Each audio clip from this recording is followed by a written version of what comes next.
ओम नमः सत्य। शत्रचूड़ामणि नामक ये ग्रंथ वादीप सिंह सूर्य आचार्य द्वारा लिखा गया। प्रथम अध्याय महाराजा सत्येंद्र रानी विजया को समझाते रहे और बहुत धर्मोपदेश हो गया। रानी विजया को एक मयूर आकृति विमान में बिठाकर स्वयं ने विमान को अपने हाथ से चलाया और उन्हें किसी सुरक्षित स्थान पर पहुंचा दिया।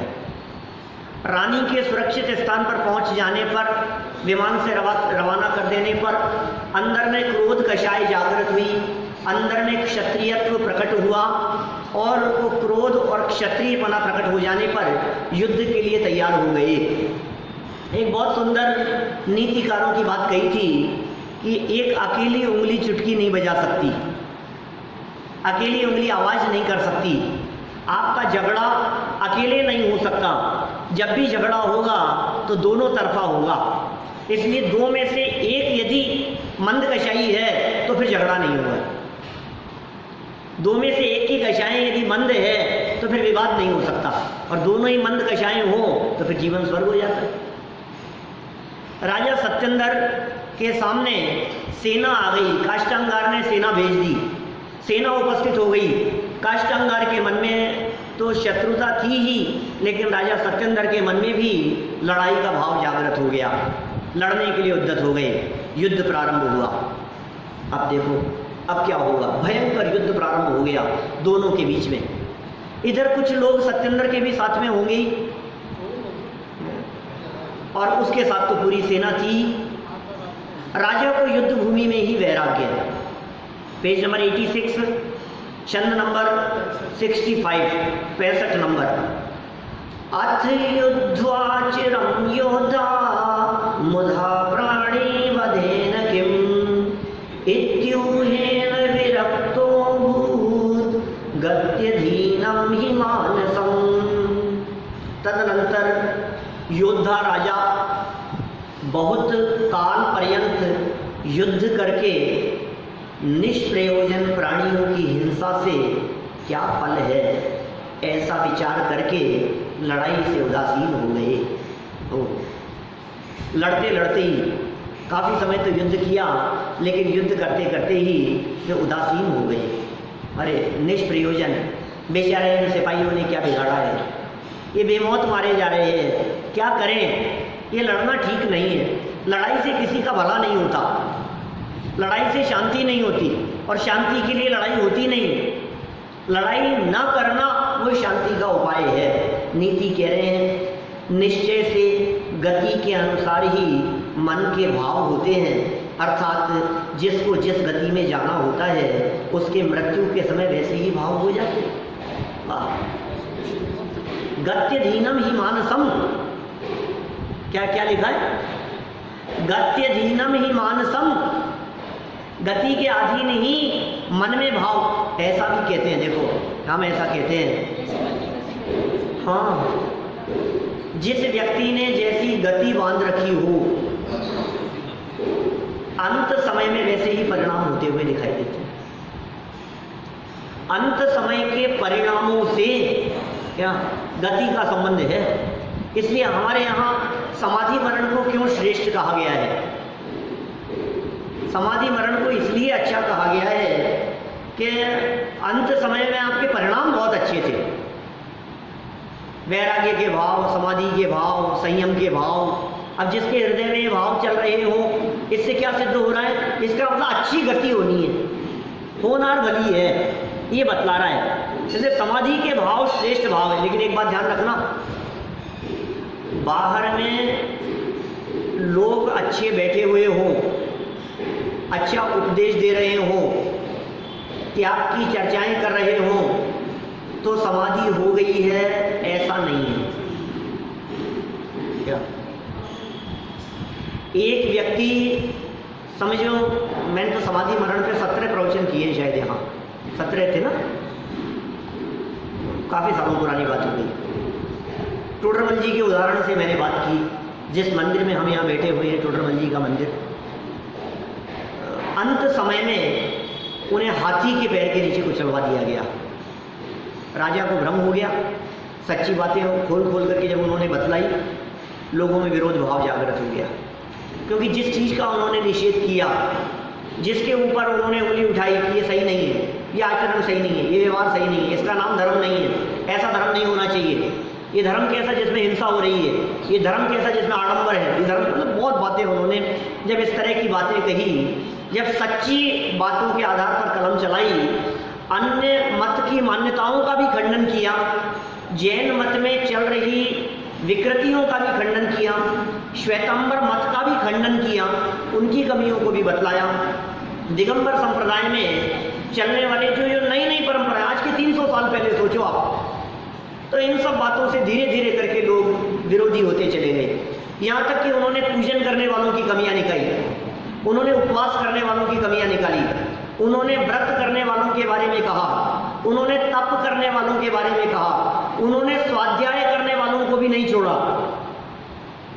कोई क्रिटिसाइज नहीं, लेकिन उन्होंने कहा यार तुम स्वाध्याय कर रहे हो, तुम जो बातें लिखी है उनके बारे में विचार तो करते नहीं हो और पढ़ जाते हो, इसका नाम थोड़ी ना स्वाध्याय है।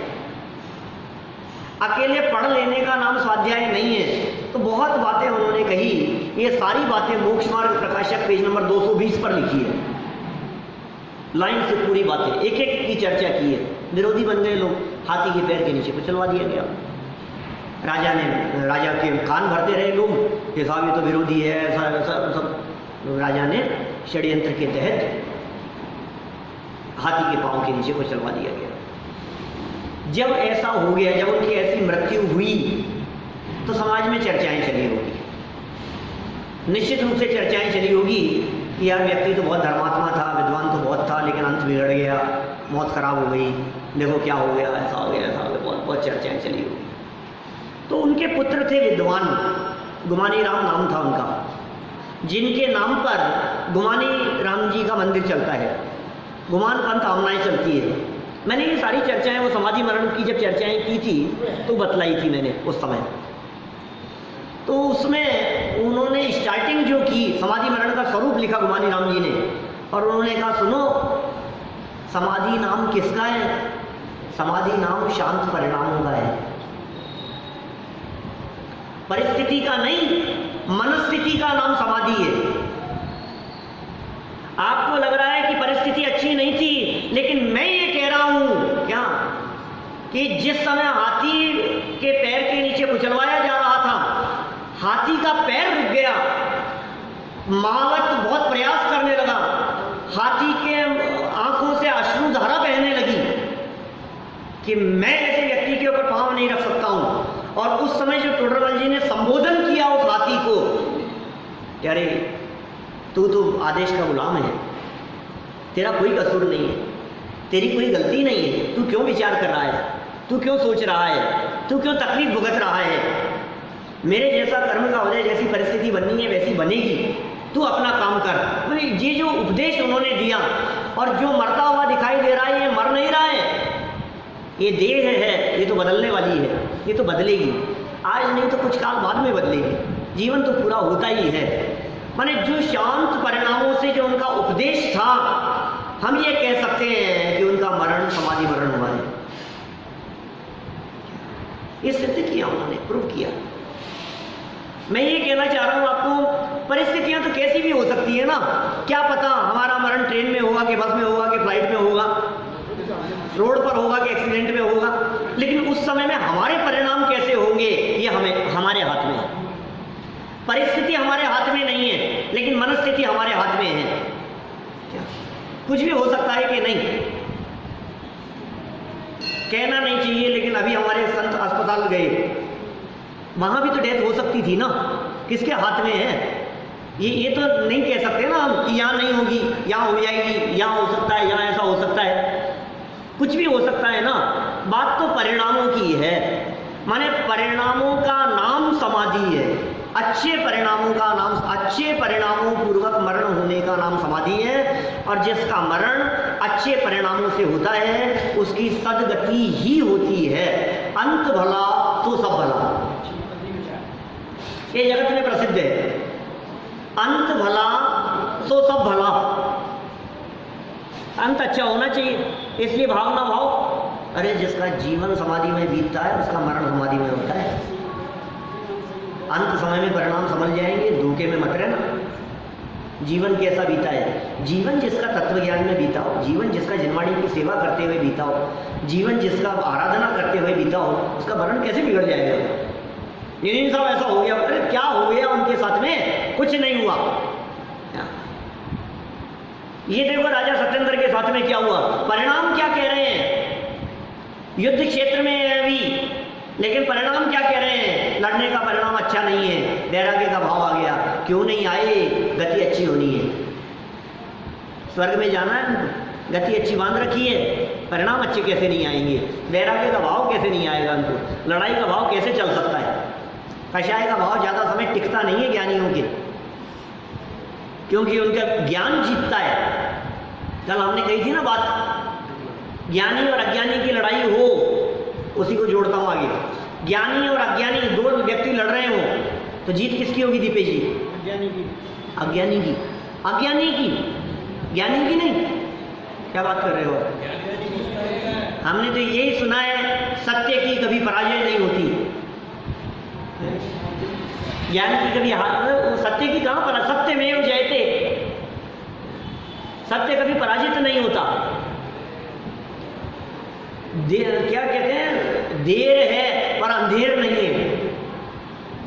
देर लग सकती है, और आप कह रहे हो ज्ञानी की हार? हाँ हाँ, ज्ञानी की हार होती हुई दिखती है। लड़ाई में दो लड़ रहे हैं, एक ज्ञानी और एक अज्ञानी, ये दो लड़ रहे हैं। अज्ञानी जीतता हुआ दिखाई देगा, ज्ञानी की हार होती हुई दिखाई देगी। क्यों? क्योंकि ज्ञानी लड़ ही नहीं पाता है, वो लड़ ही नहीं पाता बेचारा, वो क्या करे? ये तो बहुत तेज है अज्ञानी, कषाई है, क्रोधी है, लड़ने के लिए तैयार है, कमर कस के लड़ना चाहता है, इसका तो दिल दिमाग बुद्धि सब कुछ कह रहा है लड़ना है लड़ना है लड़ना है, मेरे को डेस्क कर दूंगा इसको। क्या समझता है अपने आप को? और ये क्या कहता है? मैं कोई कम थोड़ी ना हूं। बात तो ऐसी आई, कहता है रहने देना यार, लड़ाई लड़ता है। इसकी डबल लड़ाई चल रही है, ज्ञानी जीव के मन में डबल लड़ाई चल रही है। वो बेचारा क्या करे? जब जब थोड़ी सी कषाय जागृत होती है, अरे नहीं नहीं हम कोई कम थोड़ी नहीं, ऐसे चुपचाप थोड़ी ना बैठे रहेंगे, लड़ना चाहिए। फिर लड़ना शुरू करता है, फिर कहता है यार रहने दे यार, खाई को माथा पचाता है यार। अब ये अंदर इसी टूट रहा है, इसकी लड़ाई दो तरफा चल रही है बेचारे की। फिर क्या होता है? लड़ने का काम कषाय का है और नहीं लड़ने का काम ज्ञान का है। क्या? तो अंदर में जो डबल युद्ध चल रहा है, एक युद्ध बाहर से चल रहा है ज्ञानी का, और दूसरा युद्ध अपनी कषाय के साथ में चल रहा है। अपनी कषाय के साथ में अपना ज्ञान लड़ रहा है। अब यदि लड़ता रहता है तो कषाय हावी है, और लड़ना बंद करता है तो ज्ञान हावी हो गया है। तो ज्ञानी जीव का जब ज्ञान हावी होता है और कषाय मंद पड़ती है, तो अंदर में तो वो उसका ज्ञान जीत जाता है, लेकिन बाहर में जगत के जीव कहते हैं ये हार गया। बाहर में वो हारता हुआ दिखाई देता है।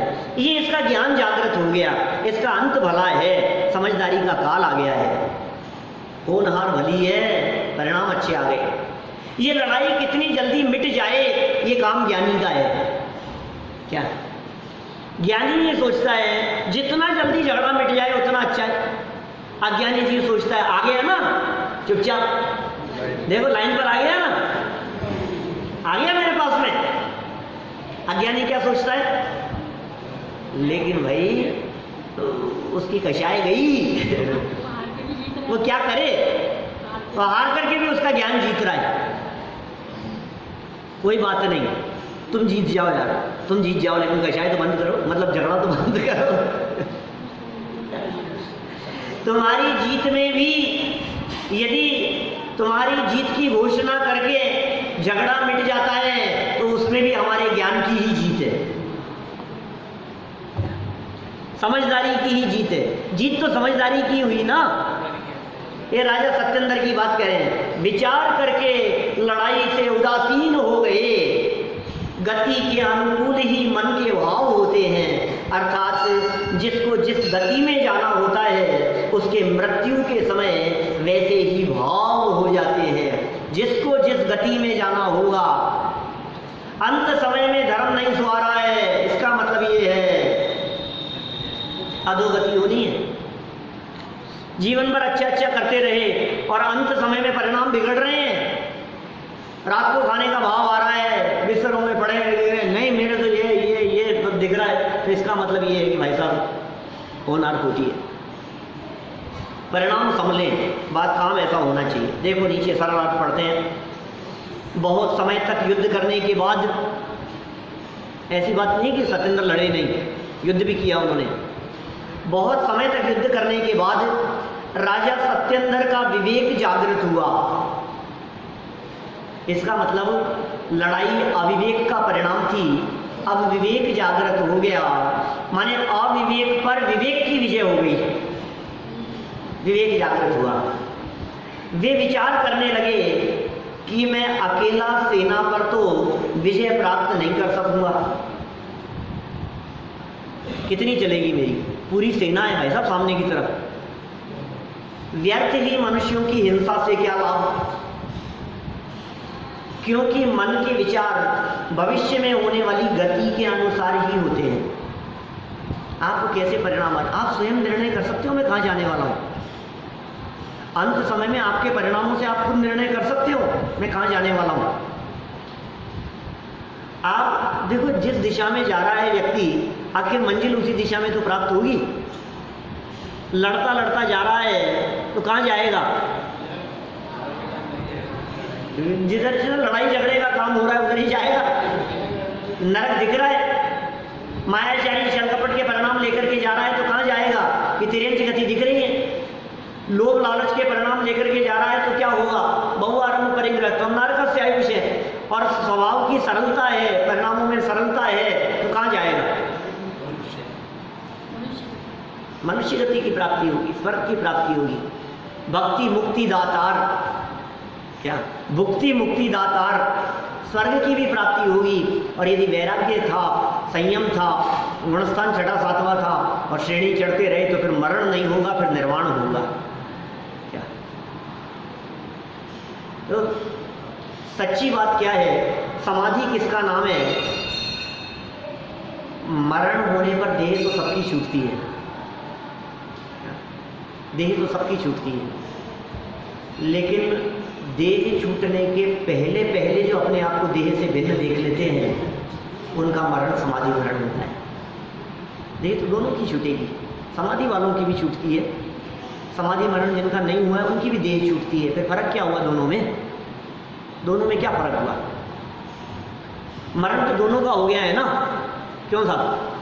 फिर मरण, कौन से मरण को समाधि कहें और कौन से को नहीं कहें, क्या फर्क हुआ, इतना ही फर्क है। देह छूट जाए और देह के प्रति आसक्ति न टूटे वो मरण, और देह छूटे उससे पहले देह के प्रति आसक्ति टूट जाए इसका नाम समाधि मरण। क्या समझ में आई बात। डेथ तो होगी भाई साहब, जीवन तो सबका पूरा होगा, लेकिन देह छूटी और आसक्ति लेकर के मरा है, मैं मरना नहीं चाहता, मैं मरना नहीं चाहता, मुझे बचा लो डॉक्टर साहब, मुझे बचा लो। क्या कर सकते हो, जो दिख रहा है उसका हाथ पकड़ दिया, मुझे बचा लो, अब मैं मरना नहीं चाहता। तो इसका मतलब ये है कि तू मरण से तो बच नहीं पाएगा, लेकिन नया शरीर मिलेगा तुझे। कैसा मिलेगा वो देखिए। समाधि परिणाम तो शांत परिणामों का है, पूरा लेख लिखा उन्होंने, गुमानी राम जी ने, और प्रूव किया इस बात को कि परिणामों से समाधि होती है भाई साहब, देह से समाधि नहीं होती। अशक्त अवस्थाएं आपकी दिखाई दे रही है, इससे कोई समाधि का फर्क नहीं पड़ता है। क्या मान लीजिए यदि अंत समय में मेरे को अस्पताल में ले जाए और मेरा मरण अस्पताल में हो गया तो क्या समाधि नहीं हुई। ये किस आधार पर कहते हो आप, अरे अस्पताल में मर गया इसलिए समाधि नहीं हुई। कौन ले गया, मेरी अशक्त अवस्था है, मेरे को होश नहीं है, मेरी बेचैन अवस्था है। इस अवस्था में यदि आस पड़ोस वाले, घर वाले, परिवार वाले, पास में खड़े हुए लोग यदि ले गए, अस्पताल में ले गए और भर्ती कर दिया गया और वहाँ जो कुछ भी इलाज होता रहा, लेकिन परिणाम तो मेरे साथ में है ना। क्या समाधि हुई कि नहीं हुई इसका संबंध तो मेरे परिणामों से है ना। कि बाहरी परिस्थिति से एक व्यक्ति को जबरन अंतिम समय में, समझ लो कोई मुनिराज समझ लो आप, अपने भावलिंगी संत मुनिराज जिनके ऊपर इतने इतने उपसर्ग हुए, और उपसर्ग के काल में जिन मुनिराजों का जीवन पूरा हो गया, तो क्या उनको समाधि नहीं हुई? ये पुराणों में इतने जो प्रसंग मिलते हैं अपने को, इन मुनिराजों को घाणी में पेल दिया गया, इनके साथ में ऐसा हुआ, तो अंत समय में परिस्थितियां बहुत खराब थी ना, तो समाधि नहीं हुई उनकी। परिणाम भाई साहब, परिणाम क्या फर्क पड़ता है? बाहर में परिस्थितियां कैसी भी हो, रुई में लपेट करके आग लगा दी। बोलो आप, गुरुदत्त मुनिराज, गज कुमार मुनिराज माथे पर सिगड़ी जला दी, हो रही है परिस्थितियां। अरे क्या करें, इनका तो अंत समय में देखो आप कैसे कैसे मरण हुआ बेचारे, आग में जल करके तरफ तरफ के मरे। अरे क्या, बाहर में आग में जलते हुए दिखाई दे रहे हैं, अंदर में शांत परिणामों से कर्म जल रहे हैं। जगत के जीवों को लग रहा है शरीर जल रहा है, लेकिन शरीर नहीं जल रहा है, अंदर में ज्ञान ज्योति जल रही है, अंदर में ज्ञान का प्रकाश है, बाहर में अग्नि का प्रकाश दिखाई दे रहा है। इसका नाम समाधि है। भविष्य कैसा होना है इसका निर्णय होता है आपके वर्तमान से। आपका वर्तमान आपके भविष्य का निर्णायक होता है। आपका वर्तमान कैसा है? वर्तमान अच्छा है, भविष्य अच्छा होगा। वर्तमान भाव अच्छे हैं, भविष्य नियम से अच्छा होगा।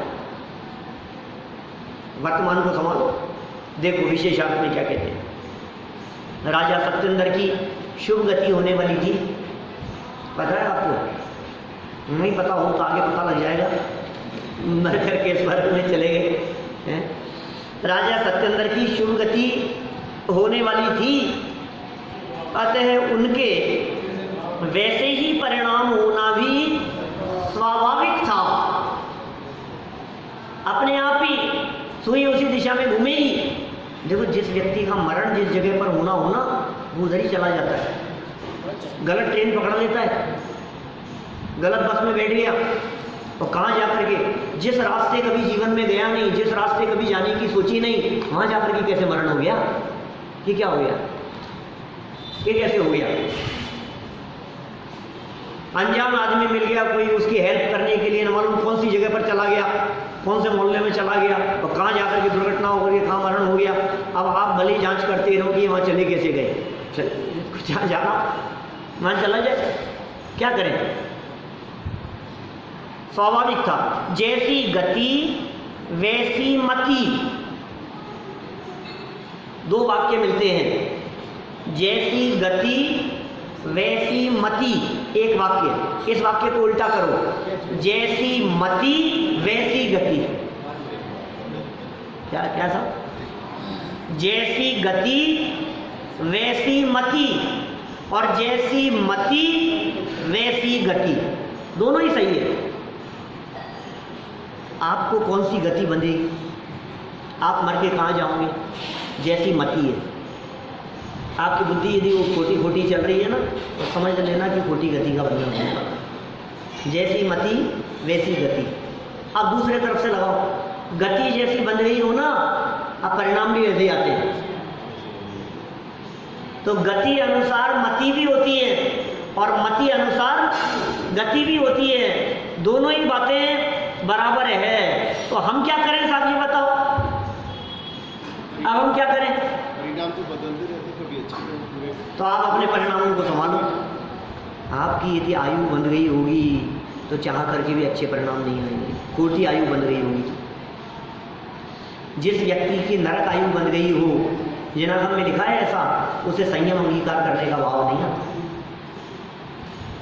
उसे व्रत अंगीकार करने का भाव नहीं आता।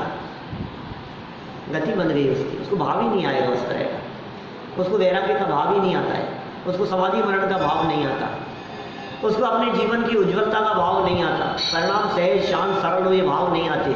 उसे तो यही दिखता है कहाँ कितना दिया हुआ है, कहाँ किससे कितना लेना है, बेटे को बुलाओ, उसको ये कराओ, है इनकी जमीन जायदाद ये वो, बेटा वहाँ भी है, बेटा वहाँ एक नौकर था वो किसी को पता नहीं था, क्या ऐसा ऐसा है, उसने तेरे को नॉमिनी किया हुआ है तो चले जाना वहाँ देख लेना, ये इसमें लगा रहता है। अंत समय में भी कितने लोगों को आपने देखा होगा अंत समय में ऐसा कहते हैं ना, आप धर्म की चर्चा पर क्या सुना दे इनको, सुनना ही नहीं चाहते हैं, सुनने का भाव ही नहीं आता इनको, हम क्या सुनाएंगे। जिसने जीवन भर धर्म सुना होगा उसके अंत समय में धार्मिक परिणाम होंगे, ये संभावना है। जिसने जीवन में कभी धर्म न किया हो, अंत समय में उसके परिणाम समझ जाए, ये बहुत रेयर है, बहुत मुश्किल है। इसलिए जीवन शांत परिणामों से बीतने का नाम समाधि है। समाधि मरण नहीं, समाधि अलग चीज है, मरण अलग चीज है। समाधि पूर्वक जिसका मरण हुआ उसका नाम समाधि मरण। क्या कहा? समाधि शब्द किसे कहते हैं? समाधि माने शांत परिणाम, और मरण शांत परिणामों से मरण हुआ वो समाधि मरण। तो समाधि कब हुई? मैंने कही थी अभी वहां प्रवचन में, समाधि मरण में किया था प्रवचन शिविर में, मैंने कही थी ये बात। मेरे से पूछा, क्योंकि एक प्रवचन मैंने समाधि मरण पे किया नॉर्थ कैरोलिना में, राले में। किसी ने पूछा क्या चलता है, मैंने कहा समाधि में चल रहा है काल। ऐसा ही जवाब निकला सहज ही, अरे क्या बात कर रहे हो अभी से? क्यों अभी से? मतलब क्या?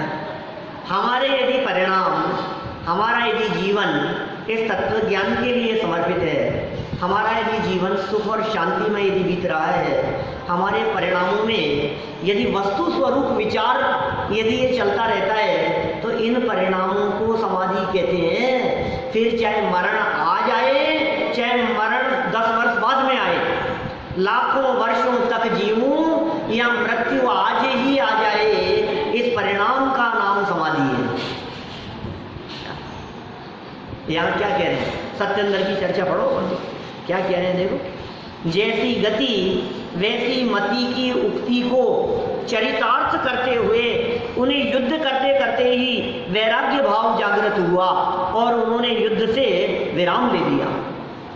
बोलो, युद्ध करते करते ही वैराग्य भाव जागृत हो गया। आप क्या पकड़ोगे कौन व्यक्ति कहाँ खड़ा है, इससे फर्क नहीं पड़ता है, किसके अंदर में क्या चल रहा है उससे फर्क पड़ता है।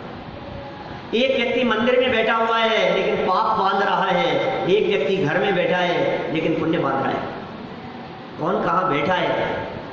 कैमरा नहीं बतला सकता सच्चाई, कैमरे से नहीं दिखेगी बात तो अंदर भावों की है। मंदिर में बैठ करके भी आपके मन में यदि ये चल रहा है, यार ये और कब तक चलेगा, यार टाइम तो हो गया आज, तो कब तक चलेगा? अब कब तक चलेगा? यदि आप ये सोच लो कि जब तक चलेगा तब तक चलेगा, और कोई 1 घंटा तो चलाएंगे नहीं, और 1 मिनट सही, क्या इसमें क्या हुआ है?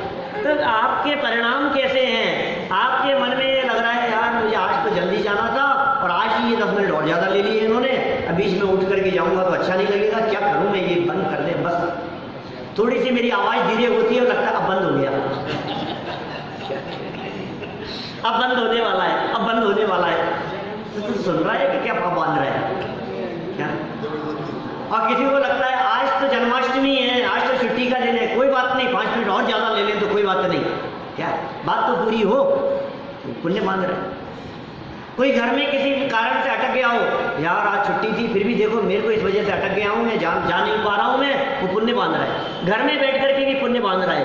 ये कह रहे हैं यहाँ पर इस उक्ति के को चरितार्थ करते हुए, अब वो युद्ध क्षेत्र में बैठे हुए हैं, राजा सत्येंद्र बैठे हुए कहाँ हैं? युद्ध के बीच में हैं, और परिणाम क्या चल रहे हैं? मैं आपसे कहता हूँ अभी युद्ध के बीच में चलते चलते, लड़ाई के बीच में जैसे ही उनको भाव आया यदि उनकी हत्या हो जाए तो शांत परिणाम थे या नहीं? लड़ाई मिटाने का भाव था या नहीं? वैराग्य का परिणाम मन में आ गया था या नहीं? अब दुनिया तो ये कहेगी लड़ते लड़ते मरे, दुनिया तो यही कहेगी ना लड़ते लड़ते मरे, लेकिन नहीं मरे वो लड़ते लड़ते, क्योंकि लड़ने का भाव तो मिट गया था।